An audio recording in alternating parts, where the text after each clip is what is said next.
At 88 years old, Carroll Shelby is a living legend in the automotive world. For more than half a century, his name has been synonymous with success, and now he's finishing out his storied career back home with Ford. His latest project, the 2012 GT350, could be the greatest Mustang ever created. On today's episode of King of the Road, Carroll is once again putting his reputation on the line by challenging a handful of the world's fastest cars to a time attack around Las Vegas Motor Speedway's interior road course. Each competitor will run the course to lay down their best time, and only when the exotics have finished will the GT350 hit the track. While he knows the new GT350 is a powerful package, only time will tell if it can stack up against cars that cost 2 to 3 times the new Shelby Mustang. Carroll Shelby has spent a lifetime taking on the best automotive manufacturers in the world and has always found a way to come out on top. Lee Iacocca said, maybe we better give this nutcase $25,000 before he bites somebody. In the nearly 50 years since, he's used this championship DNA to build some of the finest American performance and racing cars and cement his place in history as the one and only King of the Road. Carroll Shelby is a portrait of the American dream. After coming back from World War II, he began to realize his dream of becoming a race car driver in the burgeoning sports car scene in Southern California. His good old boy demeanor often shrouded his passion and intelligence, but people weren't fooled by his overalls. He was a smart, fast driver that would find a way to win. People started asking me to drive their cars. 3 years later, I was driving for Aston Martin in England. He was courted by Ferrari, but landed at Aston Martin, where he would win Le Mans in 1959. In the late 50s, Shelby knew he had a heart condition. The doctor said, you gotta stop racing. You're gonna die in a race car, you're gonna kill yourself and a bunch of people. Had he not developed heart trouble in the late 50s, his racing career would have gone on a lot longer than it did. I suspect when he ended it, I believe about 1960 at Laguna Seca Raceway. Very talented sports car racer, and would have gone on to further and greater things even than his World Championship and 1959 Le Mans win. But luckily for Carroll, his real story was just about to begin. All the time that I was racing, I enjoyed driving race cars, but it was the idea of building my own car that fascinated me. In a fit of genius, he was able to combine his love of American hot rods with his passion for racing small European sports cars to create the ultimate automotive masterpiece, the Shelby Cobra. Shelby wasn't reinventing the wheel, but it was a confluence of interest. The family who owned AC had a cute little car called the AC Ace that was looking for an engine, and Ford had a new, fairly lightweight, high-revving, small block V8 engine that was looking for cars. So he had the idea of mating the two. With the help of Lee Iacocca, AC cars, and a handful of Southern California hot rodders led by Dean Moon, the Shelby legend was born. And it was really a cool, fun car for the public to see, helped a lot. But then it went out and beat cars like Ferrari and Corvette. The public was suddenly more aware and said, wow, this car not only looks neat, but it really goes. And having a few racing credentials in your background really helps. The Cobra was a dominant force on the racetrack, but Ferrari was still the team to beat when it came to world-class events like the 24 Hours of Le Mans. Ferrari was king of the world. There was no one that made a car like Ferrari, you know? Ferrari was fast. Ferrari epitomized sports cars. And Ford wanted some of that. And so Henry Ford, the Deuce, offered to buy Ferrari. And it's been said that Ford's accountants went to Italy, and when they started going through the books, Ferrari couldn't handle Ford's accountants poking through Commendatore's books, you know, I mean, who do these people think they are? And threw them out of the office, called off the deal with Ford, just called it off, said, I'm not doing it. The Deuce went nuts. Deuce said, if I can't own you, I'm gonna beat you. And I'm gonna do whatever it takes to beat you. Well, Carroll Shelby and Henry Ford were the perfect match. Henry Ford had been jilted by Enzo Ferrari. Carroll Shelby had no love for Ferrari. And you put Shelby together with the Ford family, and it was the perfect storm. They were out for Ferrari.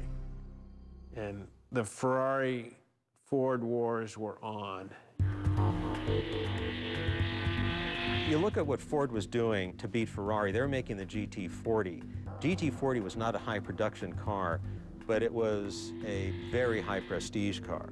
The Ford GT was the company's flagship racer, and although it did not win Le Mans in 1965, it still captured the hearts and minds of the American public. In 1966, Ford and Shelby would take the top 3 spots at Le Mans, finally beating Ferrari. It was a big win for all involved and helped to solidify Ford's performance image on the track. Ford would continue to reign at Le Mans by coming in first in 1967, 68, and 69. America loved the idea that Ford beat Ferrari at Le Mans. They loved it, and I think it gave Ford a new respect. Little Ford, they used to make Model Ts for all those years, now had won Le Mans. With an American engine car, designed by Americans, built by American manufacturer, it was a matter of national pride. Outside of racing, Ford's VP and General Manager Lee Iacocca was looking for a car that would ignite sales and get back to the kind of market share they had with the Model A. In 1964, they already had an entry-level sedan with the Falcon, so they decided to create a new class of car they dubbed the Pony Car. Smaller than a muscle car, but sportier than the Econo box it was built on, the Mustang was born. The first generation had 3 available body styles. The notchback was the entry-level Mustang and is what the convertible model was built on. In 1965, a sportier fastback was made available, but it was still priced well within the reach of the general public. Well, Lee Iacocca was a pretty smart guy. He really helped a lot with the birth of the original Mustang, but he also knew keenly right away that to keep that, that big momentum going that they started in April 1764 was to increase its performance image. The Mustang was always an affordable car. It was always a car of the people. There's always the question whether the Mustang is a sports car or a muscle car or a compact car. And it's everything. But that was still very approachable, that moms and grandmas wouldn't be afraid to drive, not too racy, not too sporty. The underpinnings of a solid car. It's great when it first came out, but you have to keep interest high. And not only did Ford want to keep interest in the Mustang high, they realized that that was a car that really had some potential, given the right input from the right individual. As Carroll Shelby likes to put it, one day Iacocca called him and said, "I'm helping you out a lot with these Cobras, Shelby, so let's see what we can do with that Mustang." Shelby and Ford had already established a winning relationship after dominating racing with the world-beating Cobra. Shelby could do no wrong. I mean, everything he stepped into turned out to be a pile of gold. And when Iacocca built the Mustang, he went to Shelby and said, "We need a performance image for the car." I said, "Lee, you can't make a mule outrun a racehorse. Let's stick with what we're doing." And he says, "Well," says, "I might have to make that a requirement instead of a request." Put a budget together, $15,000 for 2 prototypes. The bean counters got a hold of it and said I had $1,500. I had to run around to Goodyear and everybody else and hustle to build the first Mustang. So Shelby went and researched where the best place to race the car was. And he decided that the best place to race that car was in the SCCA, the Sports Car Club of America. And because of the size of the engine and the approximate weight of the car, he was destined to race in B production. The Sports Car Club of America is what ruled road racing in America in the 1960s. Shelby called the folks at the SCCA and said, "What can I do to the Mustang?" So there were various conversations about what would be legal within the B production class rules and what would make the Mustang into a sport car, as he liked to call it. And so the SCCA gave him the ability to change either the suspension or the motor. couldn't do both. Carroll Shelby would need to find a way to make the car competitive without losing the essence of the Mustang underneath. Up next, Carroll Shelby takes on the SCCA B production class So in effect, Shelby had beat the rules of the SCCA. and forces the Mustang down a path of performance that forever alters the brand. Later on, It is built to be able to withstand the punishment. he'll take his latest creation to the Las Vegas Motor Speedway to test it against some of the fastest production cars in the world to see if the Shelby magic still works all these years later.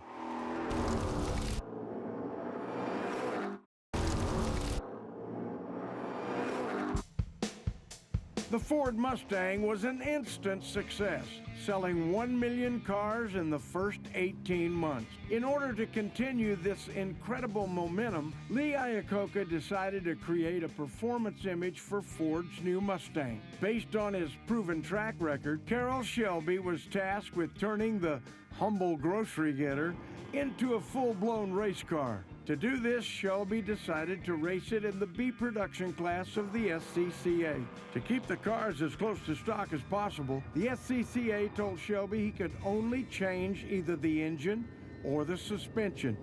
So Shelby set out to find the most powerful Mustang in the lineup to begin his transformation.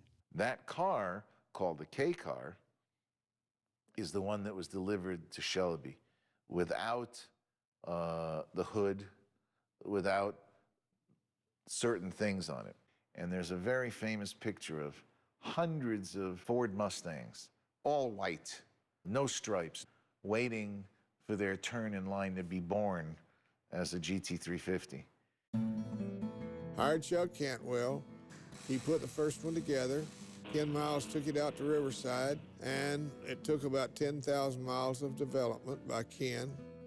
In order to efficiently attack the road courses of the B production class, Shelby put the bulk of his research and development into modifying the Mustang to handle like a race car. Shelby's team redesigned the entire steering geometry of the Mustang by adding Coney shocks, lowering the A-arms, adding wider Krager wheels, a quick ratio steering rack, and fabricating strut tower braces to reduce flex. He removed the back seat for the SCCA rules and then continued lightening the car by replacing the hood with a fiberglass version and removing the radio.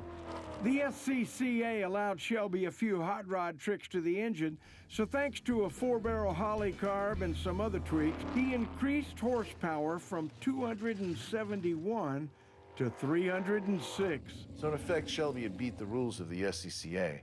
He modified the motor and the suspension. So 65 GT350 was built to create a performance image for Ford. The GT350 was the ultimate street car, but even that wasn't enough for Shelby to take it to the track. So he created a full race version. In fact, they made the R model, which was basically a 65.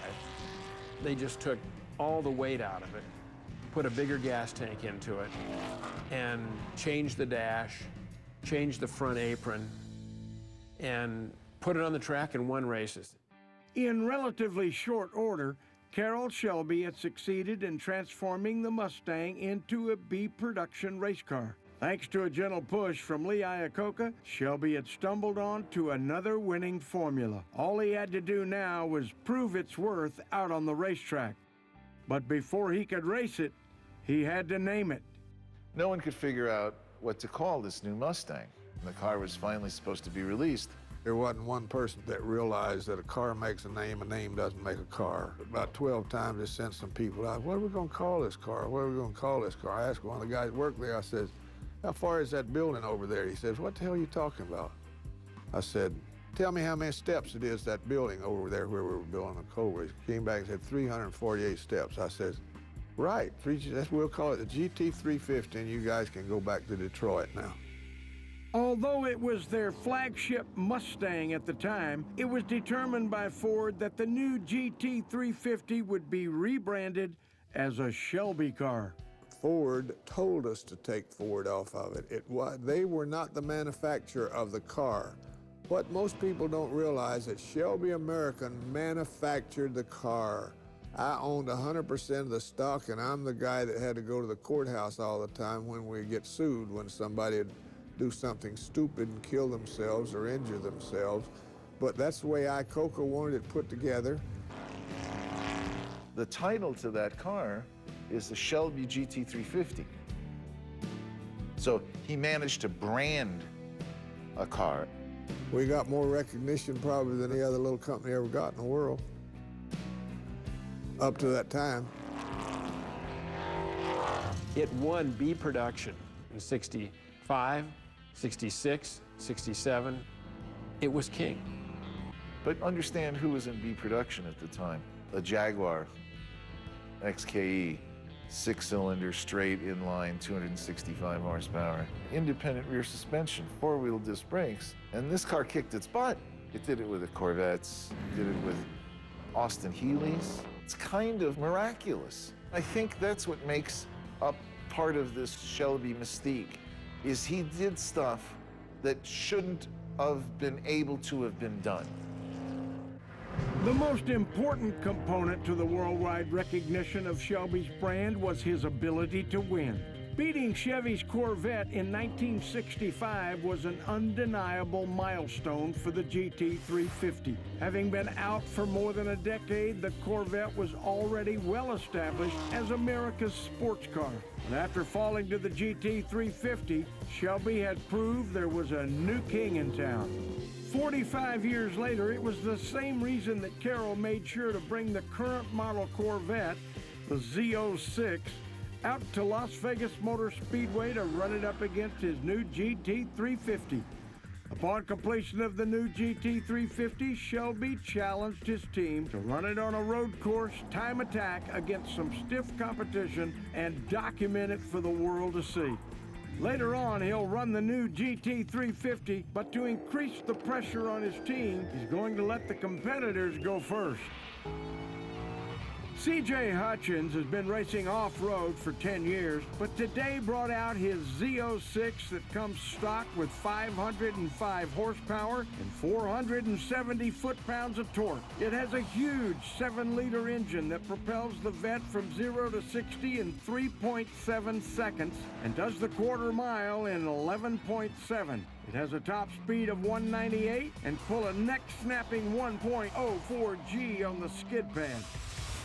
Today, the Z06 completed the course in just over a minute, laying down an impressive baseline for the other cars to follow. Later on, we'll see how the new GT350 stacks up against the Vet and a few other high-dollar exotics.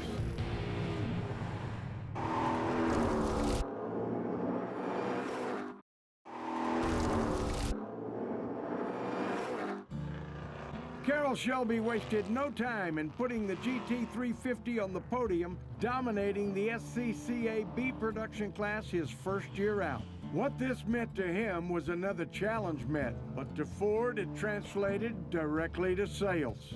If you were a car guy or a car kid in the 60s, racing really mattered. It was really important. And guys like Carroll Shelby and Phil Hill and Dan Gurney and Mario Andretti, those were godlike figures to us. If you were into cars back then, you knew who those guys were, and you watched them race and you followed the races. And it was really important. Maybe because the cars that they raced back in the day, GT350s and Cobras, had such a greater connection to a street car that you could buy back then, or at least cars you saw in the showroom floor. One of the great cliches about motorsport is you win on Sunday and you sell on Monday. So the big manufacturer's impetus here was obviously to get news and PR. Ford wins Le Mans, Ford beats Ferrari, Ford wins Daytona. And there's no doubt that a lot of those big victories sold a lot of cars the following week. It was very important. Those racetrack wins were hard fought, hard earned, hard won, and very expensive. People associated race wins with automotive greatness. Shelby ended up racing in the B production class, SCCA racing, got a name for itself really, really quickly, and got the attention of a whole lot of people, including the ad department, that was able to take these successes and parlay them into additional sales. The 65 Mustang came out. You could buy a 6-cylinder stick shift, stripped down, $1,400, $1,500, $1,600, $1,700. But then to get a Shelby Mustang on top of that, you were up into the $5,000. That's a couple $1,000s more. That was real money back then. So it took a leap of faith and a real love of Shelby and a love of performance to get you to the list price. And the 65, that was real tough because it was a hard-driving race car for the street. After the huge success of the 1965 GT350, Shelby realized he'd created a car people wanted to drive every day. So in 1966, the GT350 became more of a street car than a race car. There were more accessories available, and the R designation was dropped. He also crafted a partnership with Hertz that would enable everyone to drive a Shelby. It's a nice fantasy today to think that we could walk into a dealer and rent a Shelby Mustang for the weekend, drive it around, have a couple of exciting experiences, and bring it back. Well, what most of these guys did is they rented the cars, they took them to the track on the weekend, they hammered them, they rang them out, and then they brought them back a little looser than when they got to Hertz. Carroll said he got a call one time from Hertz, and Hertz said, we need another motor for one of the Hertz cars because we realized that they had rented the car, swapped the motors, and we never really figured out who did it. It was between the accessible Hertz program and the GT350's unprecedented racing success that led Shelby to sell more cars than he ever thought possible. In 1965, 562 cars were built, and then in 1966, he quadrupled his output to over 2,300. But just a few years later, American emission laws began to crack down on powerful cars by restricting the intake and exhaust. And Shelby could see that the writing was on the wall. It began coming to the end in '67 when we started putting all that crap that goes out the exhaust pipe back down in the crankcase.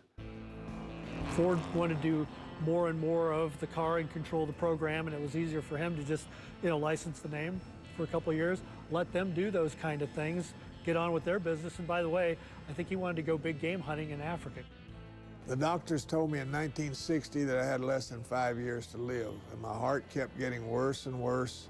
So if you don't have very long to live, you better get your bucket list done. And he packed up and he moved to Africa.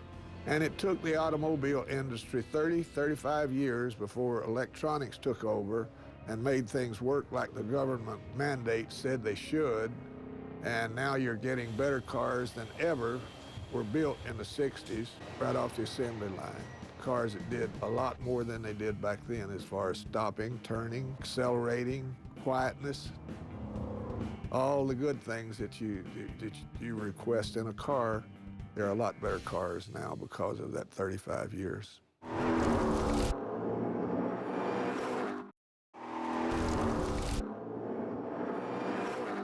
At the age of 44, Shelby left his partnership with Ford with the idea that he might only live another few years.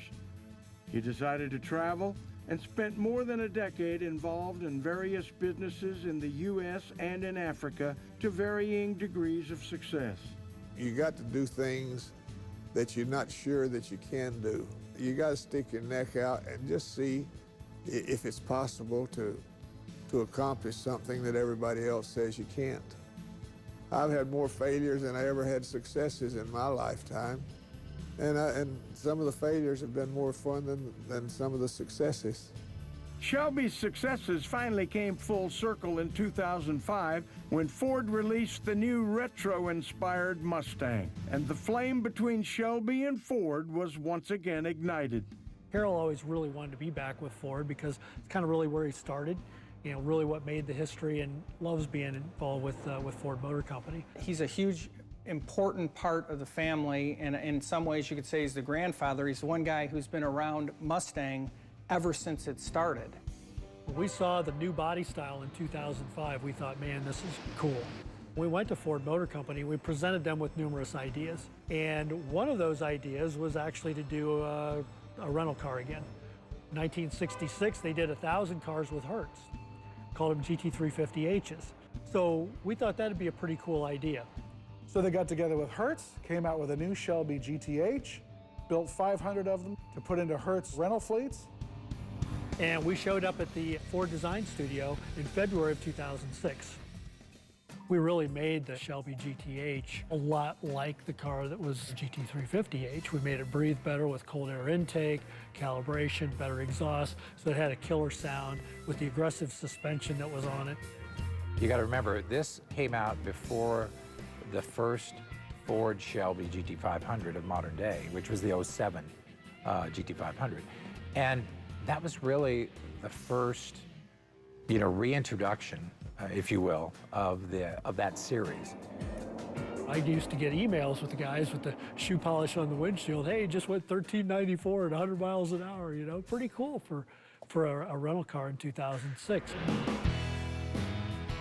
After the black and gold Hertz cars took the road once again, Shelby and Ford got back together to produce the first Shelby GT and then the GT500. These were packages designed by Ford's SVT division in conjunction with Shelby American and sold to the public through dealers. The GT500 is built around the stout 5.4-liter engine. And when Shelby heard that there was a new 5-liter on the way, he started gearing up to hand-build a new GT350. Though the new 5.0 is surely one of Ford's most advanced engine designs, Shelby has no plans to race the new GT350 professionally. However, it will undoubtedly create rivalries of its own. Today at Las Vegas Motor Speedway, Carroll is looking back to his most talked-about battle by bringing out Ferrari's race-tuned F430 Scuderia. This car represents the golden age of racing and Henry Ford II's most famous personal rivalry with Enzo Ferrari. It was this rivalry that gave Shelby the fire he needed to win Le Mans in 1966 and 67. Even in 2012, Carroll is still interested to see where his cars stack up with Maranello's finest. Mark Rissman, an avid club racer and Ferrari enthusiast, brought out his Ferrari F430 Scuderia, the track edition of Ferrari's F430. Lightened 220 pounds, the Scuderia pumps out 508 horsepower and has 347 foot-pounds of torque. It does 0 to 60 in 3.1 seconds and the quarter mile in 11 flat. But it costs $275,000 if you want to get one. It was able to knock out the 1.1-mile road course in 1 minute, 2.39 seconds, hitting speeds in excess of 113 miles per hour.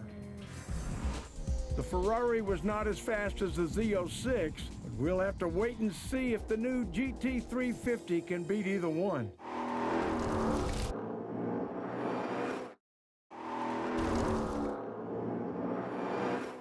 Ford and Shelby's GT500 program was an instant success, but fans still yearned for a car hand-built at Shelby American. So the two companies once again teamed up to create another Mustang masterpiece. When we were developing the Shelby GT350, we started working on it on the 4.6. I mean, when we first came out with a 4.6 Mustang GT, it was the top of the horsepower food chain in the sports car segment. It was durable. You could put an awful lot of horsepower in it through forced air, turbo, supercharged, but it didn't have the magic of the displacement, and it was heavier. Everyone wanted to return to 5 liters. People had wanted it for a long time. There was a big pent-up demand to get to 5 liters. The new 5-liter Mustang, they call it the Coyote motor, and it's really a rebirth of the old 5.0. The 5-liter really made a name for itself in the 1980s and 90s with the old pushrod engine. All of our Mustang fans loved the 5-liter, wanted it to come back. We brought it back. We brought it back stronger and better than ever. Building from, the technology that we've had in Mustang for quite some time now, but taking it to world-class levels of engineering. I mean, basically producing more horsepower per liter than we've ever produced in an engine before. When Ford let us in and see the product cycle and the 5-liter came on board, Shelby American knew that they had to wait until the 5-liter came out, which was the 2011 version. It is a higher compression engine. It is a higher horsepower engine. It is a more solidly built. It is built to be able to withstand the punishment that performance enthusiasts want to have out of the car, and allows Shelby American to put the stuff on the car from Ford Racing and others that make that car the monster and live up to Carroll's expectations. The 5-liter engine is a sensational engine, getting over 600 horsepower reliably. And again, what a perfect platform to take to the next level as a GT350. Carroll's been really smart about what he's doing with the 5-liter. He's got a great foundation, and what he's doing is supercharging on top of a really robust platform and getting some pretty significant power outputs. You know, with the Ford Racing, Whipple, we came up with a supercharger system and cold air intake and 525 or 624 horses in a car that you can live with every day and get 25 miles to the gallon on the highway. What's not to like? And that's one of the things when we designed the 5-liter, we wanted to make sure that it had future built into it. So we can make it more powerful, we can push it a little bit harder, we can rev it a little bit faster. I can't tell you the smile on Carroll's face after he drove the 5-liter out here. He just came out and just had this big grin on his face. In 2010, when Carroll Shelby found out about Ford's new 5-liter Coyote engine, he got the gears turning at Shelby American to build a new GT350. Unlike the GT500 that Ford had already built more than 30,000 of in Michigan, the new GT350 would be kept to only 350 per year, built by hand in the Shelby factory. The original Shelby GT350 formula from 1965 is really what they're doing now again for the new 2012 GT350. They fiddle with the suspension, they crank up the horsepower a little bit. There's some Shelby identification that goes on, badges and stripes. Most of them are Wimbledon white with blue trim, just like they were back in 1965. It's the same formula, but the recipe has been updated for use today. You look at a new GT350 with loud pipes and Cragar wheels, you can relate it to an original 65 GT350 with a loud V8 and Cragar wheels. The design was done by the team in Las Vegas of the Mustang, and it's some retro, but I think it's a damn good-looking car. If you look at the current GT350, you certainly see a lot of the flavors and the passion that the older cars had and the character that the older cars had. So we had a team of people that got together and we played with different designs, and we'd all throw our ideas out. The design of the car was done in-house and pulled cues from the best previous model GT350s from 1965 to 1970. This included a ferocious stance, pronounced hood scoop, and the original white and blue paint scheme. The grill work, 65, 66 Mustang. The little pony, 66 Mustang. I mean, just very clear styling cues. Functionally, it really works well. The design of the whole front fascia and everything really helps keep the nose on the ground, provides ducting for the intercooler for the supercharger, up underneath brake ducts for the front brakes. Side rockers have brake ducts in them for the rear. And if you look, we've also got center exit exhaust. Haven't had that in a Shelby since 1970. We've always said it's got to look like a Shelby, handle like a Shelby. Important, it's got to sound like a Shelby. We do a corded file of an original 350 and send it to Borla and ask them to replicate an exhaust for the new 350 that sounds as close to the vintage 350 as possible. Well, I'm a friend and admirer of Alex Borla. What's inside this bad boy? Now, this is where it's all happened. In my opinion, he puts out the best exhaust systems. You know Borla? Yeah. When Carroll Shelby is asking for a particular sound, with no disrespect to anybody else, it's a big deal. Carroll Shelby knows what he wants. He knows what it's supposed to sound like. I think that one of the things that needs to be acknowledged here is just the general difference between a modern engine and a classic engine.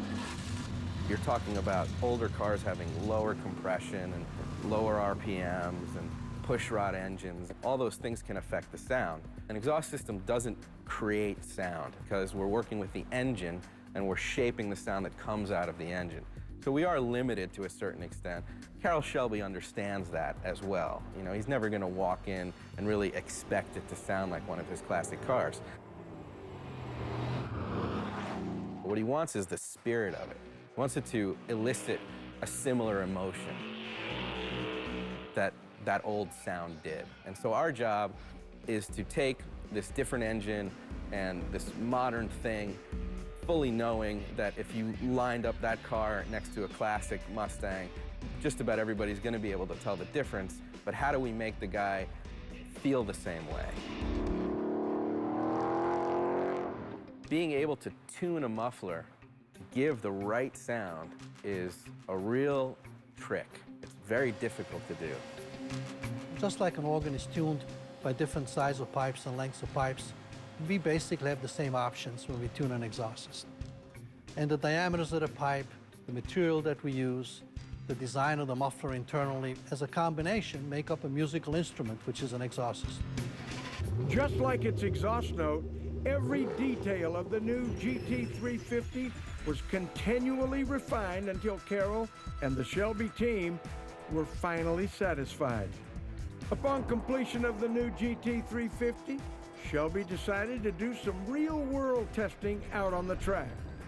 To see if the new GT350 can run with the big dogs, he invited a few of the world's fastest production cars to lay down their best time at the Las Vegas Motor Speedway's interior road course.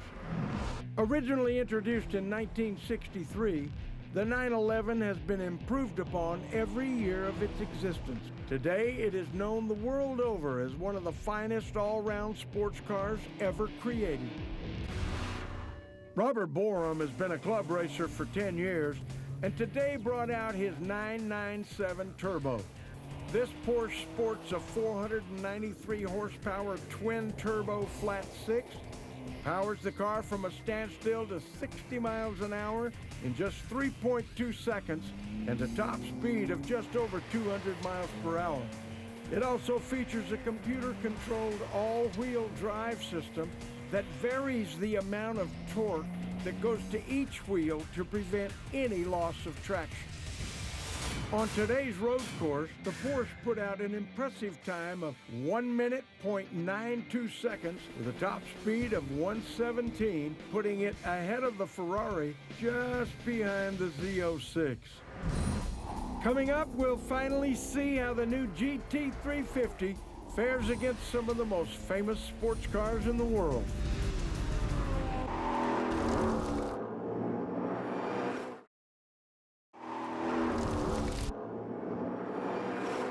After building the new Mustang GT350, Carroll Shelby has laid down an ambitious challenge to his engineers. He invited 4 high-performance cars to the Las Vegas Motor Speedway to lay down their best lap times, and then he'll run the GT350 to see how it stacks up.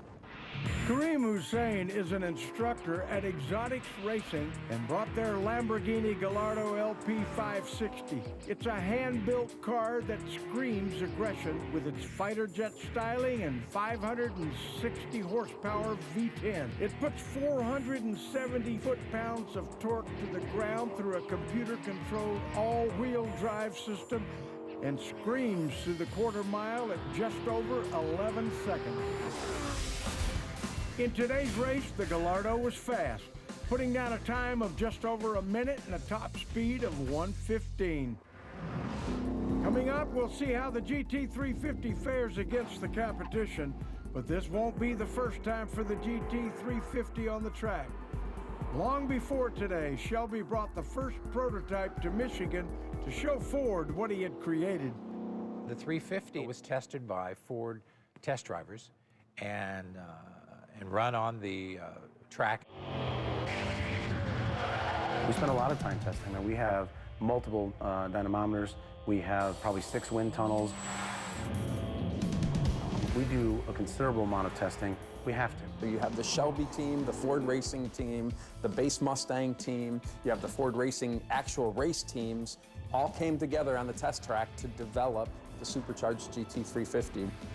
The neat part about it is it's all of the same type of people that Carroll would have hung around with in the 60s. There's enthusiasm, there's loyalty, they're a great group of people.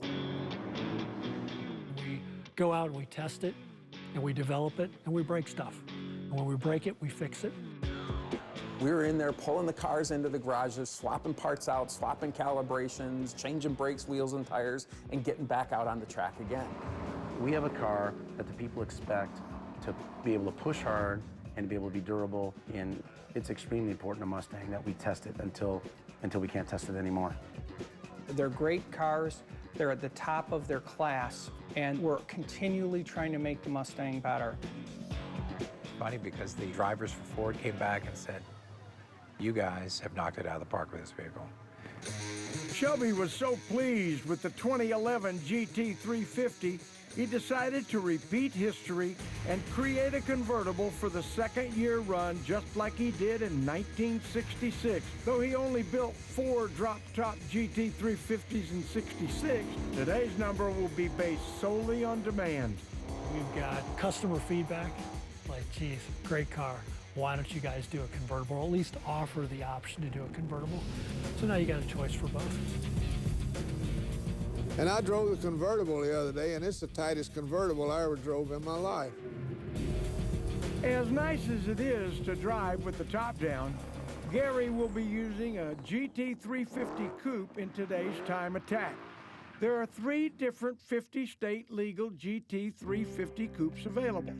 Stage 1 is a handling and appearance package. Stage 2 takes that same package and bumps the power up with a supercharger to 525 horsepower.